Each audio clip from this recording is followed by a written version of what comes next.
Hi, good evening, everyone. I'm Patrick McLaughlin. I'm an associate broker with Douglas Elliman out here in the Hamptons, selling real estate here for about 20-some odd years.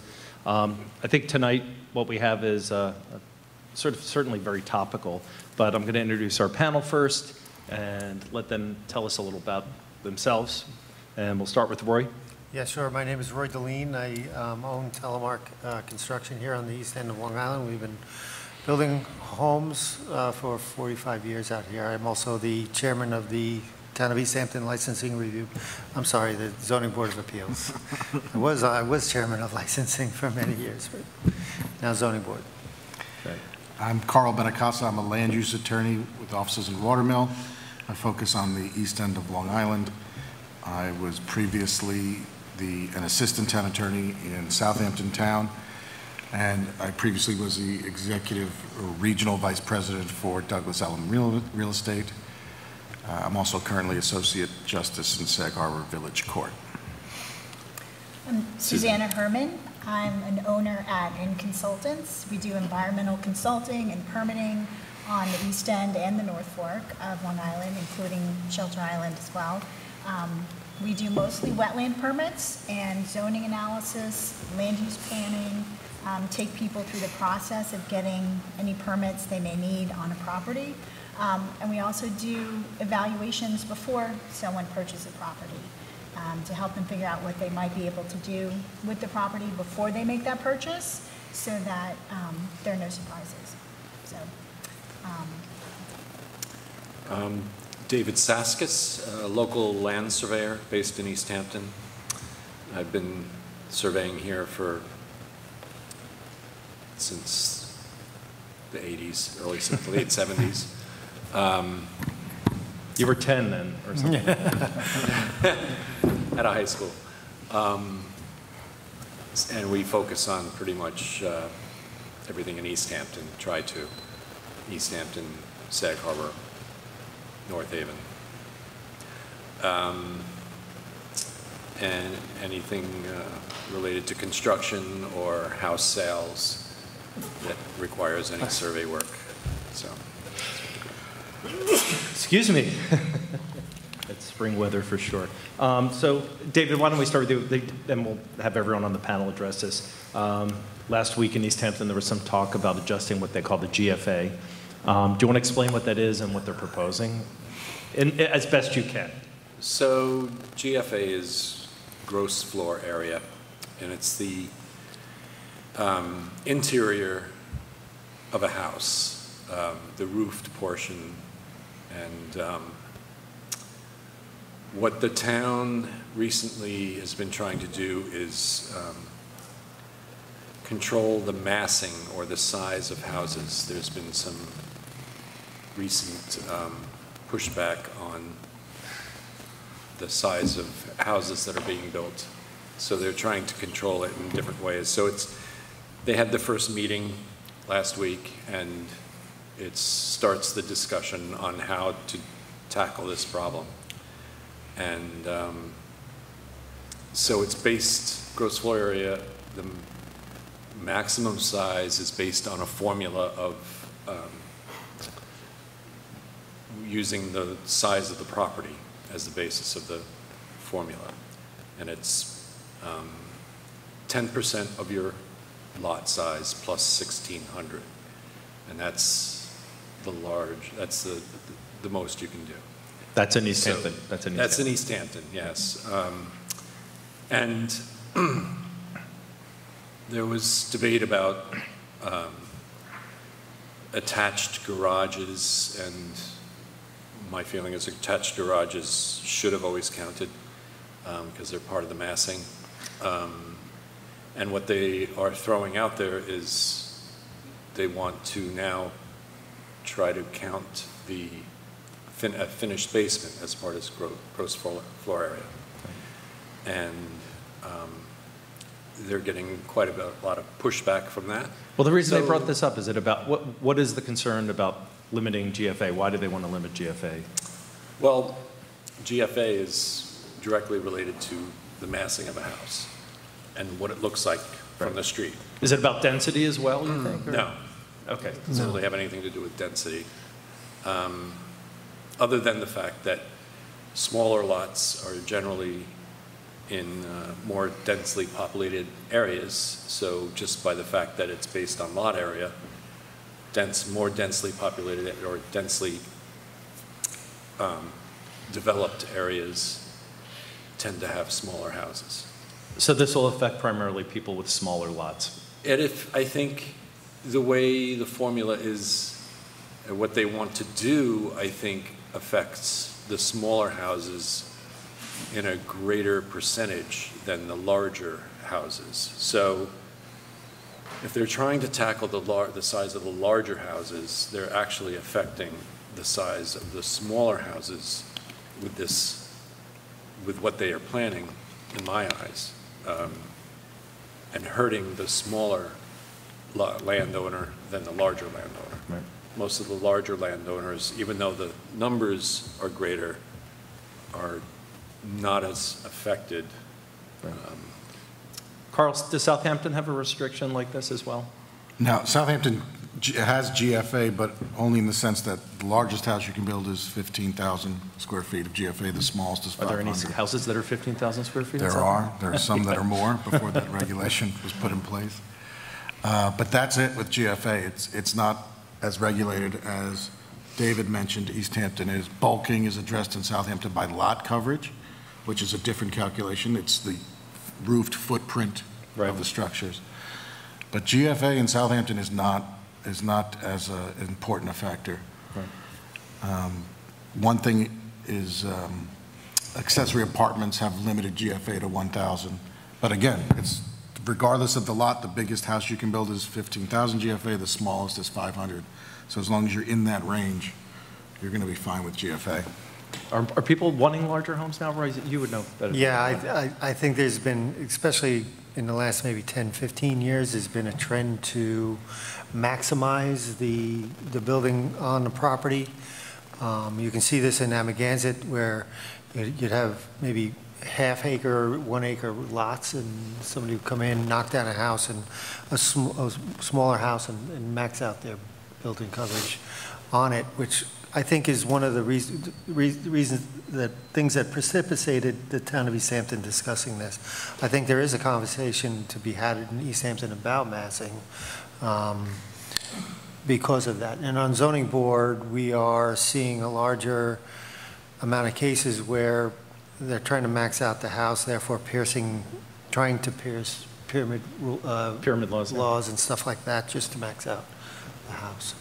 Yes. Susanna, I'm going to jump to you a little bit. Some owners on the East End here have to deal with your specialty, which is wetlands. Yes. So can you explain, who designates what's considered wetlands and some of the restrictions that are involved for a homeowner? So it depends on which municipality you're in. If you're in East Hampton town or village, it's done by the municipality. So if you're in East Hampton Township, you would file a flagging application, or your agent would file a flagging application, and then someone from the town would go out and do that flagging. Similar process in East Hampton, but it's done by an outside consultant, which is actually our office. So my office does all the flaggings in East Hampton Village. If you're in Southampton Village, Southampton Town or Village, or Sag Harbor, Sagaponack, North Haven, it can be done by an outside consultant or expert. So that's when someone like our office would go out and do the wetland flaggings, and then they would be confirmed by someone from the town or village. So there's two types of wetlands on the East End that you should be aware of, and they sometimes have different rules.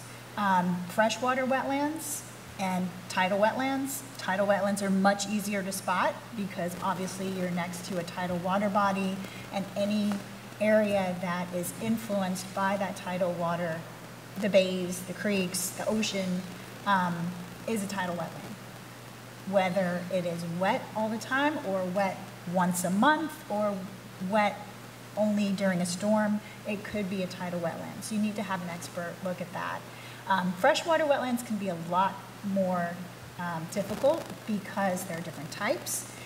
There may not be water there at all, except maybe after a really heavy rain in the spring. You might go out tomorrow and see a wetland, whereas in August there would be nothing there. Technically speaking, anything with water within a foot below the surface is probably a wetland. And around here, we usually look at the vegetation in order to determine what the limits of that wetland are. There are certain plants that only live in a wetland. There are some plants that live in a wetland some of the time, 75% of the time. And you have to be able to discern what is the dominant plant life in that area, and that designates the wetland. There are maps available. If you don't know if a property is near wetlands, go in and talk to Village Hall, talk to Town Hall. They can check for you, or there are maps available online that you can take a look at, or call in an expert to review the maps or go look at the property. Really, the only way you can know for certain is to have it inspected. And there are different rules for what you can do, what the setbacks are, depending on the municipality. So, In general, what are the setbacks? As brokers, we say 100 feet. in both the town of East Hampton and Southampton, you're looking at a 100-foot setback generally, farther for septic systems. In Southampton, if it's vacant, it can be a 125-foot setback. If it's previously developed, it can be 100. If you're in Sag Harbor Village, for example, there's no town rules. You're just dealing with the DEC setback, not the village setback, also 75. Okay. So it varies dramatically from municipality to municipality. So it's hard to figure out on your own. That's why it makes sense to check it out before you apply for permits, before you design the whole project, or before you buy a property, to know what are the setbacks, what can be done here. It can be an encumbrance. I know, Carl, that can hold up a closing sometimes. You and I did a deal last year together, I don't know if you remember that, where there were wetlands, Yeah. and the homeowner had built a patio, and it was quite involved. Yeah, when a lot of times when you come across, when you're selling a home and there's a requirement of an updated CO, which is now becoming more and more a municipal requirement, you're going to have to deal with, problems that arose from long-term ownership and the fact that people sometimes just build things without getting permits. And a lot of times, if they comply with zoning, you can deal with it in a pretty efficient manner. But as soon as wetlands come into play, there's a whole nother layer of review and approval. And if that thing can stay, and it's an if, you're looking at months and months and months of delay. So if you know you have wetlands on your property and you are thinking about selling your property, you should start looking into legalizing those structures now. So, Roy, someone wants to build something with wetlands in the area. How long typically would it take you to get up and running? If there's wetlands and you want to do something on that property, in East Hampton, it's going to take you a year and a half to 2 years before you get to the zoning board. Once it gets to the zoning board, A year and a half to get to the zoning board? yeah, they're so for wetlands? backlogged in there, and but typically it's a year and a half. So, and you have to realize, if you're looking at a piece of property, you have, in typical zoning where you have no wetlands or anything like that, you have your setbacks and your height requirements and your maximum allowables, which sets your building envelope, right? Your volume. When there are wetlands, that further restricts that area. So you're restricted often by it's an added setback on your property. So it becomes more difficult. But if if you're looking to buy, or then have somebody check out to see if there's wetlands, it's very important. That the due diligence. LTV is wetlands today, actually. They just tagged it. The parking lot's now considered wetlands. So Susanna mentioned something about vegetation, David. That's something you deal with, and probably in conjunction with Susanna as well. Right. I own a lot in North Haven. I can just come in with like the Lorax and just chop everything down. And, Yeah, no. No. Almost every municipality out here has restrictions on clearing native vegetation. Right. And so I think it's not well known, because it seems like a lot of property owners clear and then find out after the fact, too late, and now they have to revegetate, and it's expensive, and It's just unfortunate that a lot of people aren't aware of this until after the fact. Right. But yeah, we have to measure that all the time on our surveys. Pretty much every survey we do now, we have to show that. And we get involved with revegetating properties. Yeah, it's... Yeah. Typically, what is it, like an 80-20 rule? Is there any sort of rule of thumb for, in the Hamptons region, for clearing? The formula of what Yeah. you can clear? Yes. It depends on where you are. 80, when you said 80-20? 80-20, like you can clear up to 20%. Up to 20%. Yeah, each... Or 80 maybe, and if you're No. in Newark or Fort Lee. Maybe up to 80%. Yeah. That's nowhere. No. Each municipality has a different formula. Right. So, Go to the town website, I guess. yeah, and even like in East Hampton town, there are different areas that have different formulas. So, like if you're over the aquifer in the central part of the town, it's what they call the water recharge overlay district. Right. And it's much more strict clearing formula than outside of that.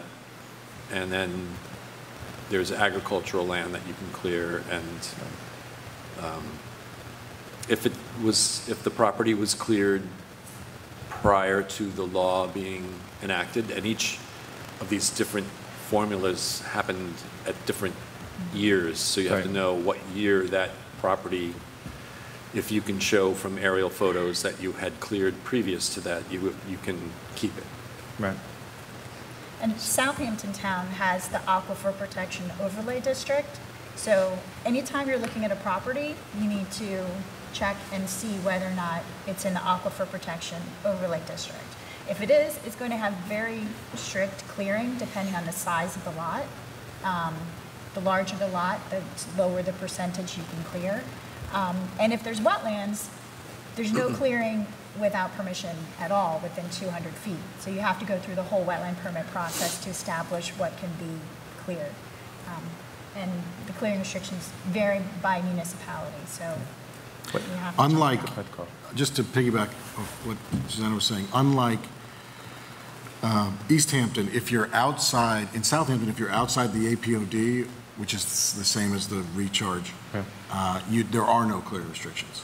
You can accept If you're outside Unless the you're on APOD. wetlands. unless you're on wetlands. If you Okay. don't have wetlands and you're outside the aquifer overlay district, you can clear cut the property. I'm going to mention one word to Susanna, and you can clarify. Phragmite.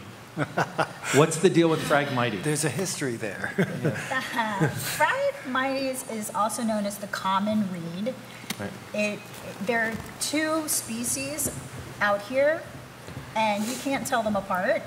Oh, good. One is native and one is not. Some municipalities are in favor of allowing it to be cut, others are not. The short answer is you need a permit to cut it. I have a lot of people come to me and say, oh, I thought I could cut it because it's an invasive plant and it's not native and it blocks my view and I can just cut it down.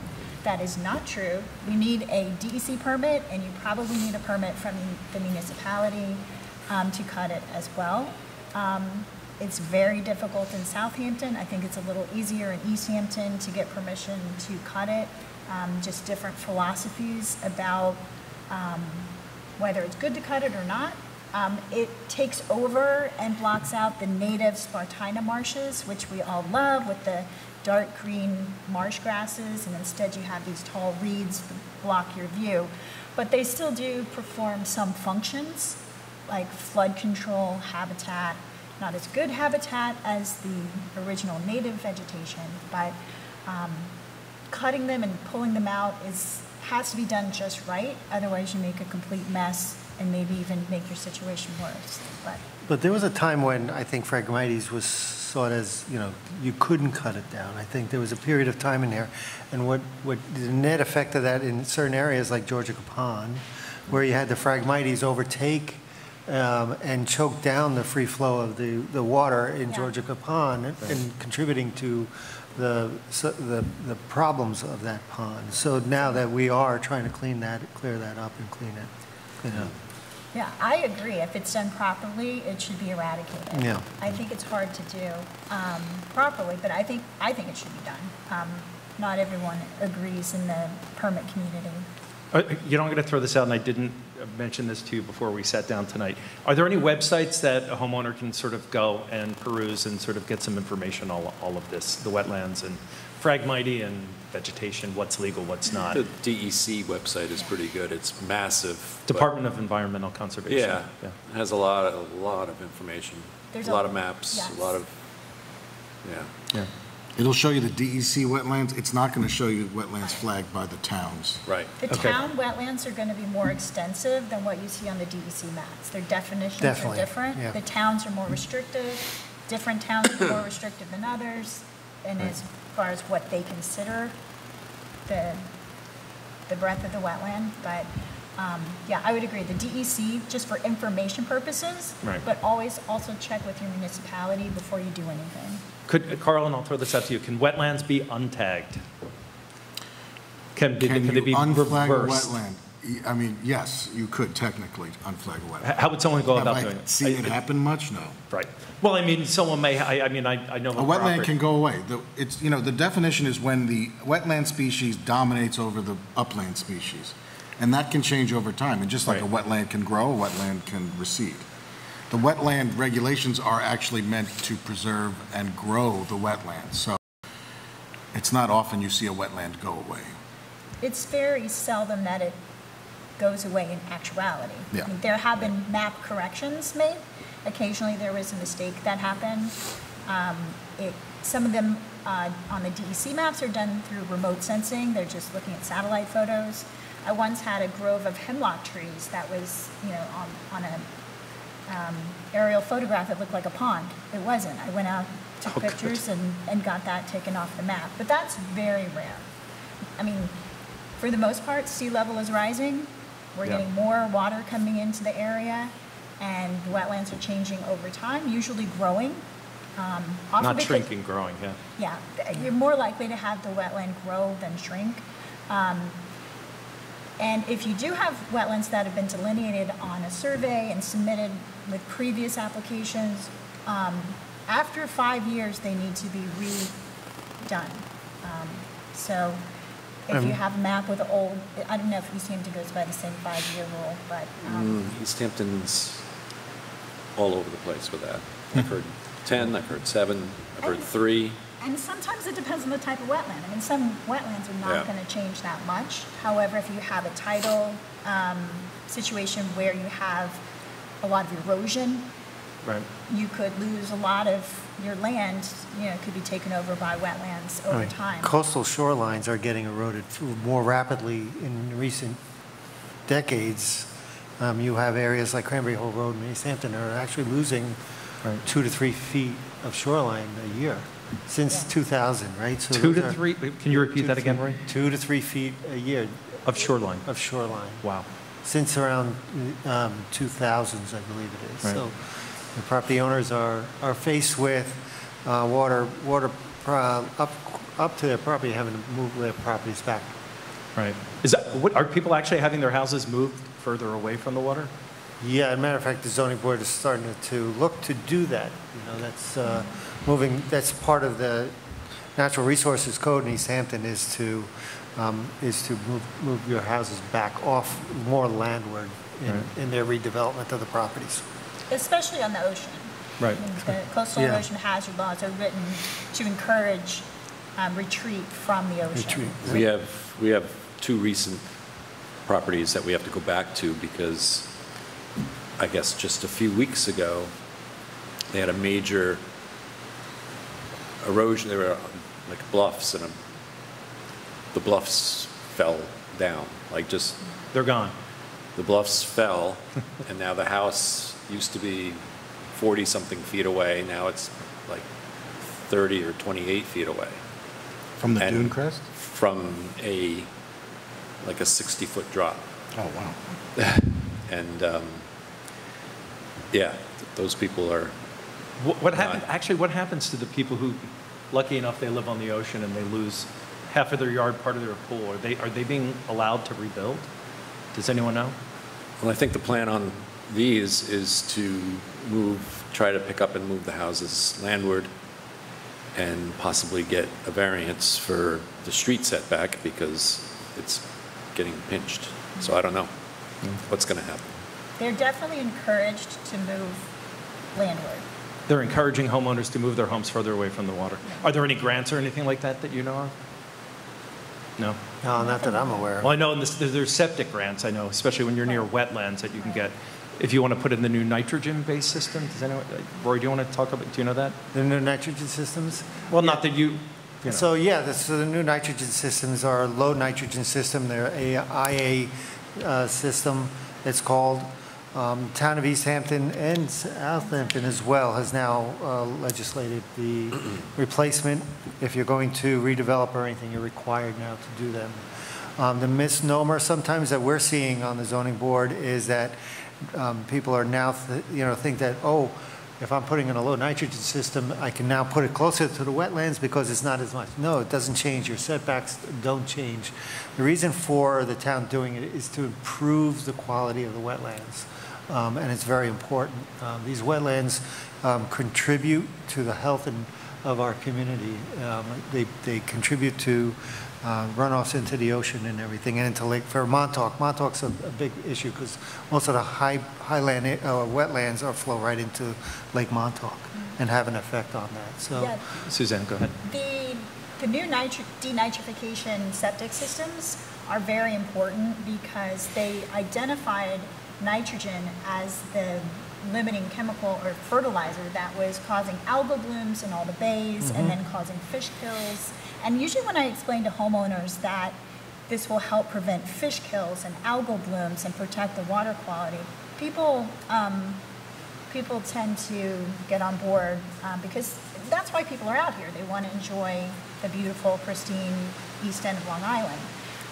The other benefit that I see to the new systems is that there's a lot more flexibility. You don't have to build a 4-foot high retaining wall as often because the old systems you had to be 2 feet above groundwater and then they were 2 feet tall, and you ended up with these giant sandboxes with big retaining walls around them. There's more flexibility with the different types of new systems that are available. There's more geometric possibilities to move them around and fit them into smaller spaces without having to raise up the property and become unsightly for that reason. Anyone else comment on that? I know there's grants. The town of East Hampton has a grant. I don't know if Southampton still does. They do, and the county and the state have And the county and the grants as state. well. So if you want to have, you have the old system, leaching or whatever, you can replace it with the new nitrogen-based system and get a rebate from the town. Oh, we need the microphone down. So Carl, I'm going to jump around a little bit here and go to you. And we have we were talking about usage and GFA earlier. What about people who go and finish their basements and they don't get town permission? And can they actually go through the process of having these legalized? Yeah, sure, absolutely. If it's within the structure of the footprint of the house, you're going to be able to legalize it, even though if it's within wetland setback. Marty may want to get his. That's the environmental analyst for the town. Yeah. Might want to get his hands in there, but ultimately, if it's within the footprint, you're going to be fine to do that, provided there's proper egress in the basement. Right. It meets the other fire prevention and safety codes set by the state. And if you've added bedrooms, that you have sufficient septic to accommodate those bedrooms. But those are the three big ones. One, is there proper egress? Have you added bedrooms?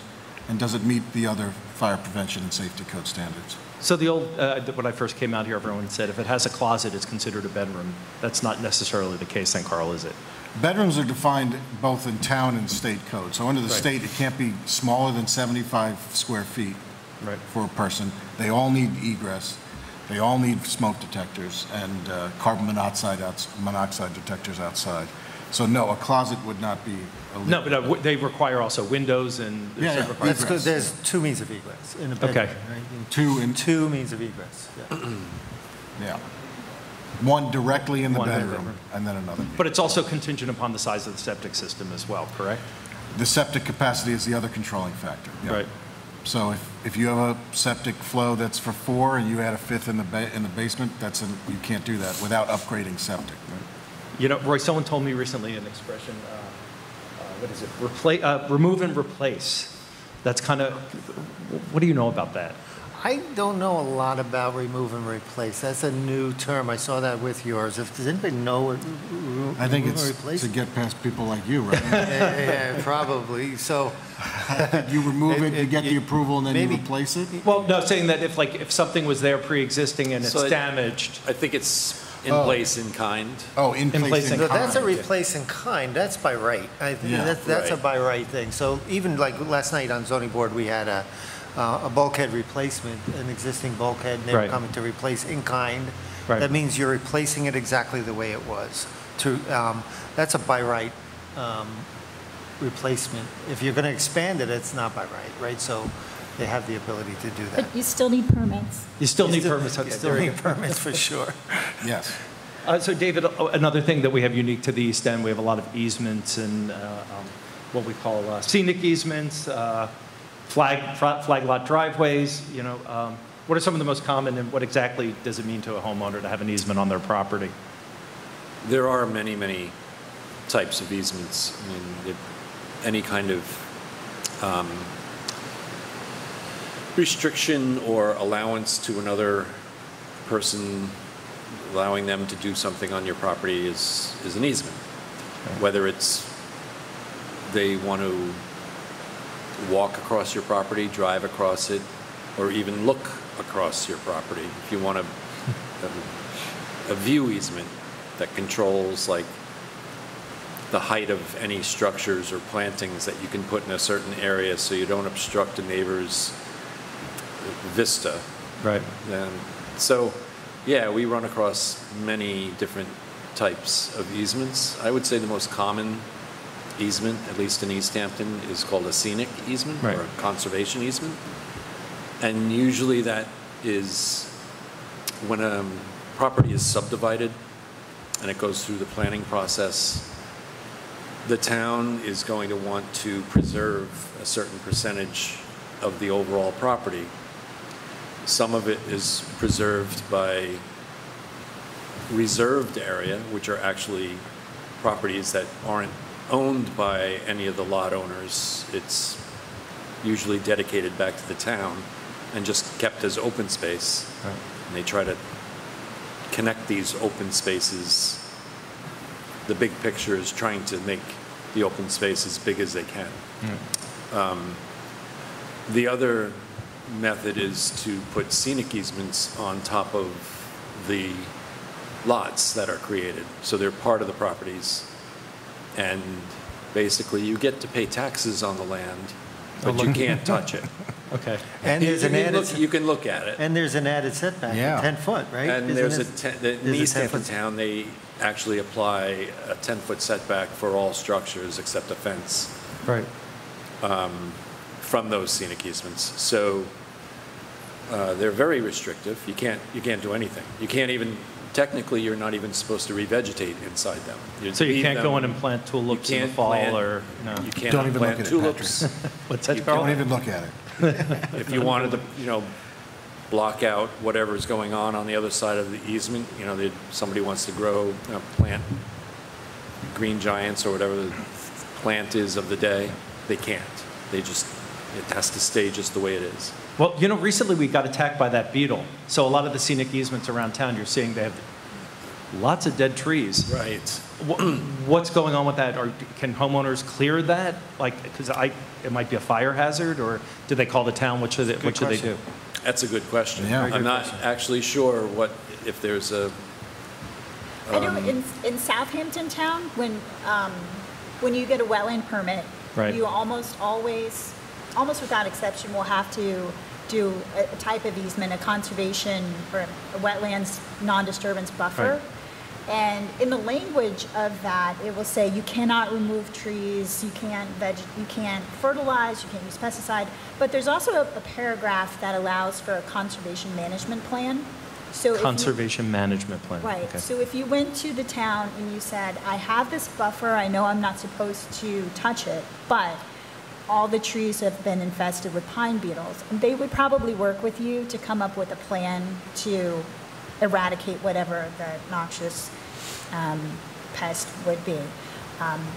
But it would be, you would have to get permission. You have to get permission.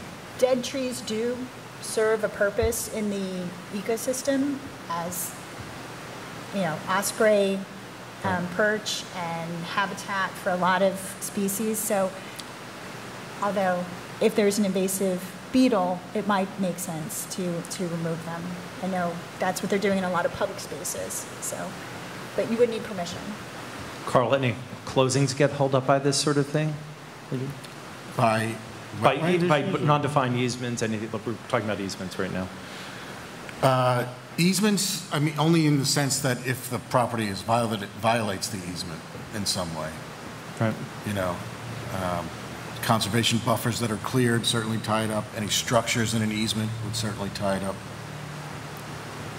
Structures in an easement setback, which aren't really a problem in Southampton, but certainly in East Hampton.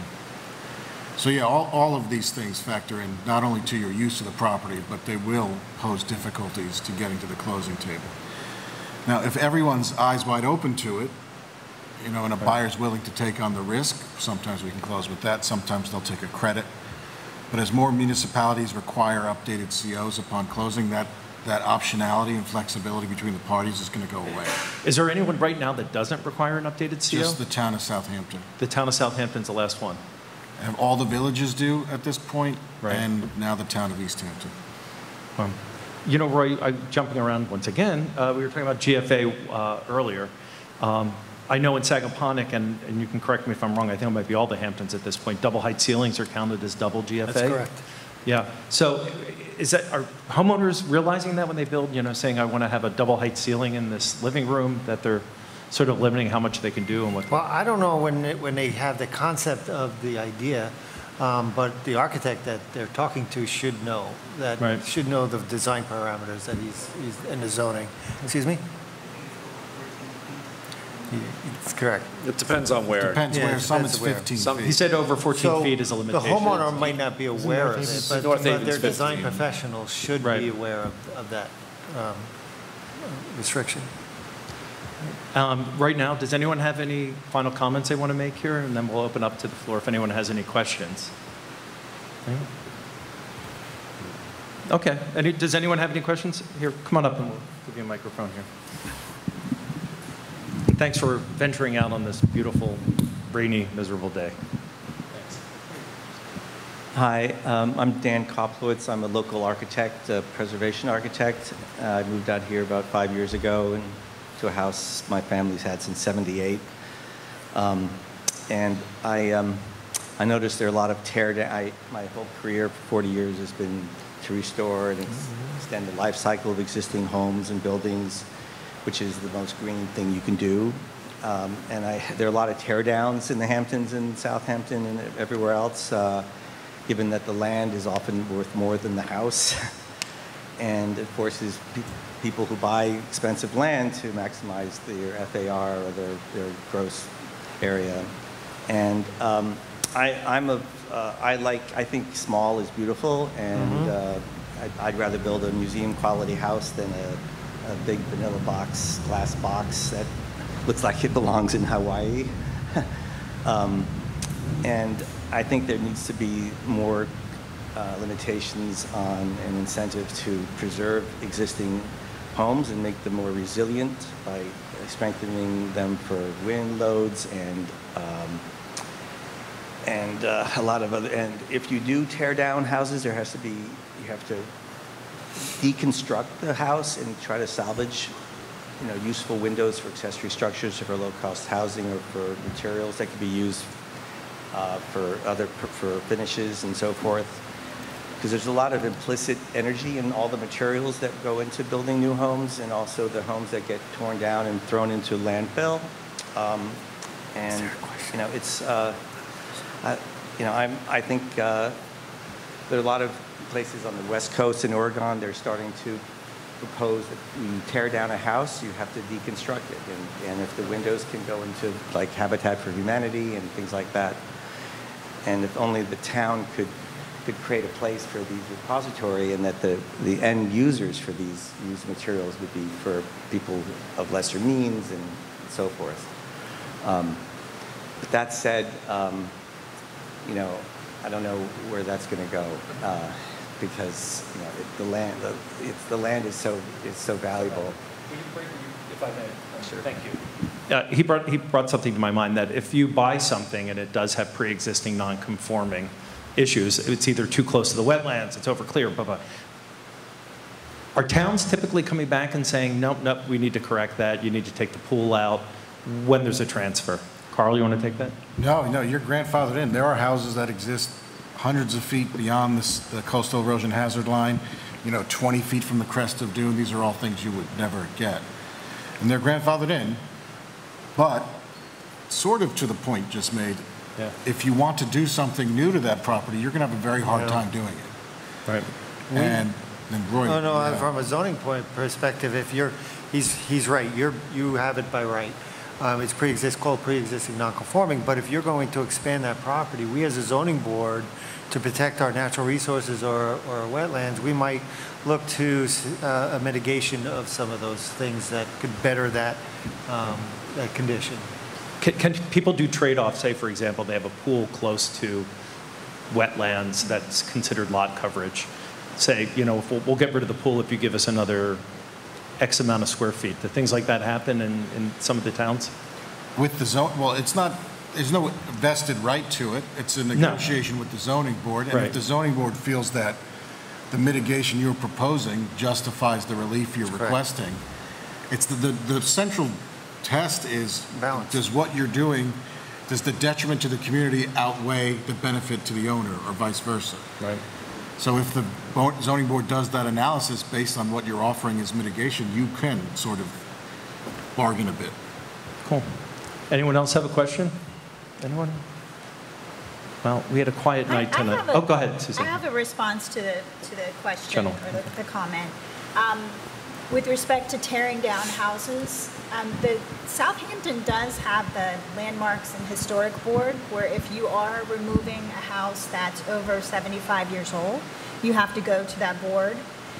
They don't have any legislative ability to tell you no, but occasionally they have suggested, and the homeowners have taken them up on it, removing some of the woodwork and putting, saving that for another historic project. I had a project once where they were knocking down a house, and the historic board in Southampton realized that a lot of the woodwork in this house had come from another historic building, and so they removed it before they did the demolition, and they took it there. But it's all voluntary, that type of thing at this point. And another response is that a lot of times on the water, you have complications. A lot of homeowners want to preserve the building, but when they get into the nuts and bolts of actually preserving it and adding to it, they realize they don't comply with flood zone restrictions, and the whole house needs to be elevated to comply with FEMA. So then you're lifting the whole house up, and it doesn't conform to energy code, it doesn't conform to current construction requirements. And in addition to that, being on the saltwater environment, often the contractor will go to do the addition or renovation and realize that everything is in such bad shape that it just has to be replaced, or that it's going to be so much more expensive to renovate compared to knocking it down and starting from scratch. And most homeowners, even if they want to do to preserve what's there, end up knocking it down in the end because of these concerns and the regulatory restrictions that they have. But you brought something to my mind that our insurance companies, like we had Dermot here, Dermot Dalene, talking about how difficult it was to get insurance now on the East End. Are insurance companies jumping in and requiring certain building requirements, kind of like, like storm windows and well, that's more some pumps? That's more I believe that's more regulated by state and national building code. Right. We have since 2005, I think it was, we had our first wind design load. I think it was 110 miles an hour. Now they've beefed that up, and we are designing out here on the East End to 140 miles an hour. So those are design codes. Those are regulated by the building departments, and the design professionals have to design that into their design. But yeah. And FEMA, FEMA requirements. That's where the insurance freeboard, companies do come in. Right. Yes. So, for you to get a flood policy under FEMA regulations, you have to be a certain above base elevation. Right. The town puts another 2 feet on that.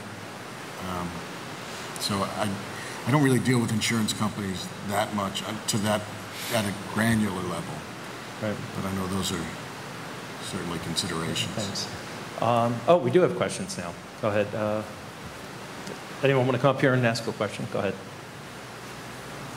Oh, don't be shy. There we go. I know you're not. Hey, thanks everyone for a great presentation tonight and information. Just a question about GFA, because it seems to me that that's a drastic change with the understanding that, if I have this right, the basement and garage doesn't count for GFA today, and there's a change actually to make that, or consider to have the basement count and garage, which seems to me, especially for village houses, that could be drastically change the size of houses, or at least how houses are built or how they're used. So just curious if that's correct. Where does this sit with the town? Is the town the one that ultimately makes this decision? Can people in the town, how do we get involved? Is there a way, what's the process in all this? So right now in the town of East Hampton, I think we have a member on that committee here tonight, that there was a committee of town officials and community members that were working on code changes. Now where it stands with the town, there was a presentation just this week to the town board on that. Ultimately, that's going to go to a public hearing. If you can participate in that thing. There's certain changes.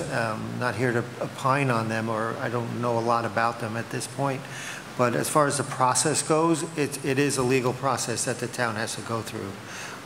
So there's a proposal now that was put toward the town board, and the town board now is going, has to consider. There might be feedback. There's going to be more public contribution. My understanding is that they're going to the AIA, which is the architects, American Association of Architects, is going to opine on the code changes as well, which I think is a good idea. So, but we need as much. I think the town would need as much participation from the public as possible for that. I guess check the local papers and find out when the next board hearings are, or maybe the county website, or town website. The town website will have it. The gentleman here has a question. Thank you. Thanks again for a good discussion. Do you foresee any changes or know of any changes coming with regards to affordable housing to be able to develop more, or town incentives to develop more affordable housing? I think the biggest came just last year when they increased the Peconic Bay tax, added up another 0.5% for those opportunities. The towns have given some zoning incentives for affordable housing. Southampton is making a push for accessory apartments to provide, increased opportunities. Are there incentives for builders to build affordable housing and make a profit versus the biggest mansion they could? Well, I think the town, I would think there are incentives. The town of East Hampton is becoming more and more aggressive for affordable housing, right? So I think there would be, I think they're even looking at It's the ADUs. ADUs, that's correct, increasing those Can abilities. you define, what's an ADU, David? I know that it's dwelling unit. Is it affordable dwelling unit? Affordable or dwelling unit, okay. Accessory dwelling? Accessory dwelling unit, okay. Dwelling So, unit? I mean, as far as that, I'm not in that world, so I wouldn't be able to. Yeah, I'm not, I don't want to rattle off anything. It's fairly new. And I was looking at the incentives, and it looks like they are being very aggressive with the incentives.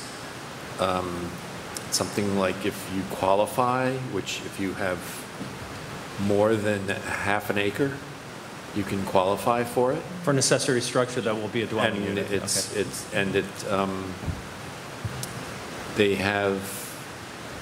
they're going to give you a grant to build it. Oh, wow.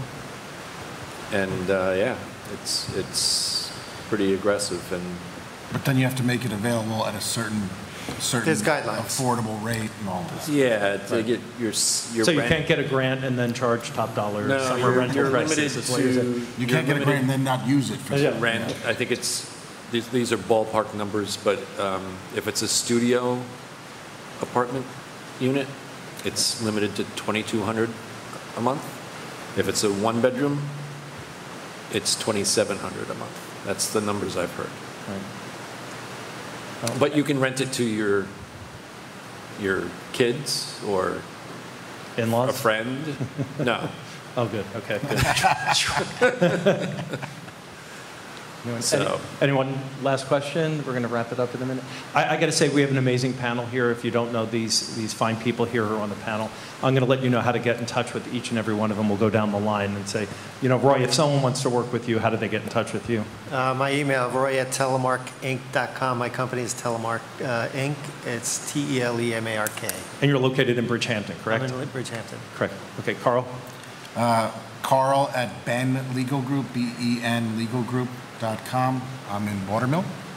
Susanna? My email is too cumbersome. I'm not going to repeat it. Tell us your website then. It's enconsultants.com. And my email's on there and information about the company. We're in North Sea in Southampton.